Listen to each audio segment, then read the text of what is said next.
Morning campers, it's a sunny Tuesday and it's the 14th of April 2020. This is the Rugby Rambler reporting. This is Thought for the Day number 15. I can't believe it, they've gone past. Hope your day's going well. Just a couple of observations. Did you see Andrew Procelli at the weekend? Absolutely beautiful. I saw him before Christmas and the arena in Manchester was absolutely packed. Bit disappointed.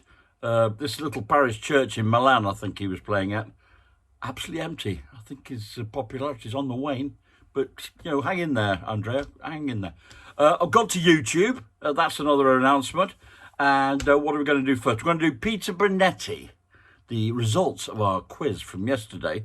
Peter Bonetti, late of who we lost at the weekend. God bless him. He's gone up to have a kick around with the guy whose place he took in the semi-final of the 1970 World Cup, Gordon Banks. And why did you replace him? Gordon had a stomach upset. Okay? And the third part was, who was the player who substituted in the second half of that game, who subsequently, it was identified, it was his replacement that probably cost us the game. And it was all Alf Ramsey's fault. No, whatever. And the answer to that was Sir Bobby Charlton. What more can you say? I've got to put my hat on. I'm having trouble locating, so I'm going to borrow this one. Yeah. I have a collection of hats as well. So this is my Mad Hatter's hat.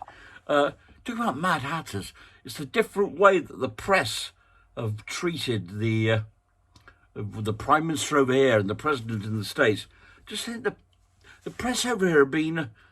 I know we've been going on about C19 for weeks on end, but I don't think that they could come up with a bit more of an interesting questions.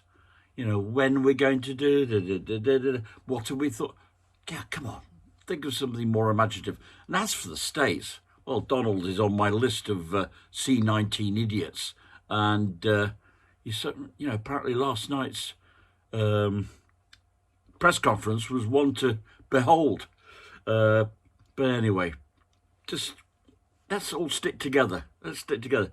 You do know there's a war on, don't you? Right, okay. Hat off to the press and hat off to the government. Right, okay.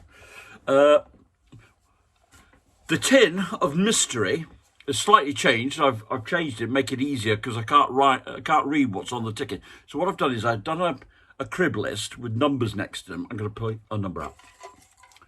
Number 5, it's quite like bingo, isn't it? Number 5 is possession. Okay, possession.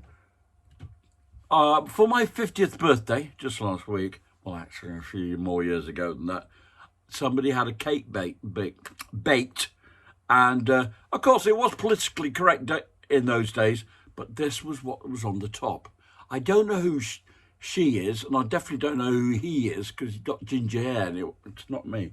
But they've been with me for the last, 13, 14 years, sitting on my shelf. Still in good nick. I gave it a clean, a cosmetic clean-up before I brought them on today. So they're both looking good for, I don't know what her name is, but as I say, I don't have, by the way, whoever made the observation about collecting, I do not have a collection of cake decorations. Well, not yet anyway.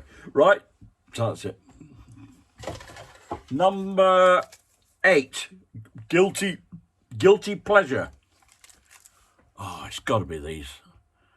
Now, I'm not keen on ordinary Jaffa cakes, but that is a smashing little cake. Now, the trouble is, I do have the old diabetes DB2, or sugar aids, as my son christened it. Sugar aids, for God's sake. Yeah, but it's as I say to her, it's under control. Not made any easier by eating these rascals, but Jaffa cake bars, absolutely, with a nice cup of tea. I tell you what, while we're on talking of cup of teas, I'm going to sneak in a little mug of the day. I've seen this range of mugs. It's all about different occupations.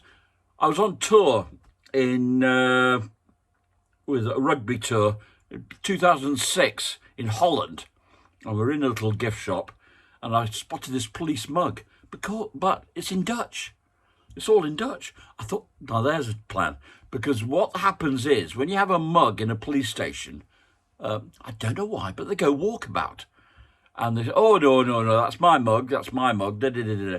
Well, turns out you can't hardly say that's your mug because it's all in Dutch. So I got, now while we're on police mugs, I've got two more here. This is a bit, it's boring, but it was the thought that counts. That's from my cousin in Vancouver. So that's a memory mug. She's on the murder squad, murder detective in Vancouver. I went to visit her while I was up there, and she presented me with this mug because she knew I collected mugs, you see. So that had to go in my luggage on the way home, so that weighed up. Time's pressing on, let's have a look. Oh, the last one. This is one my son bought me. Now, technically it's not, because somebody had the other one away, but I made sure I replaced it. So this is number 2 Police Department, NYPD. Never been to New York, but he has, and bought me my mug bag. Okay, so that's mugs of the day. So we're getting through those mugs quite nicely. Let's have a quick... I think we can squeeze the last one in. Number 10, advert.